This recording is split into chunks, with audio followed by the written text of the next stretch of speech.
కోట్ల రూపాయల నిధులు దుర్వినియోగం జరిగినట్టు అధికారుల విచారణలో తేలింది. టీడీపీ ఎమ్మెల్యే నల్లారి కిషోర్ కుమార్ రెడ్డి చొరవతో నిధుల దుర్వినియోగంపై విచారణ చేపట్టారు.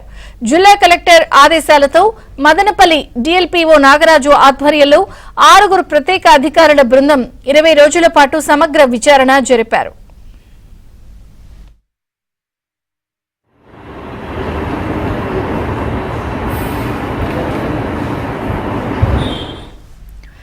ఈ నివేదిక ఆధారంగా 5గురికి నోటీసులు జారీ చేశారు.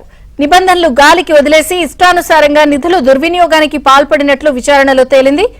జరిగిన పనులను బుక్ లో రికార్డ్ చేయకుండా నిధులు మంజూరు చేశారు. పైగా జరిగిన పనుల్లో ఎక్కడా నాణ్యతా ప్రమాణాలు పాటించలేదని తేలింది. అలాగే డీజిల్, పెట్రోల్ వినియోగంలో సైతం అక్రమాలు జరిగినట్టు గుర్తించారు.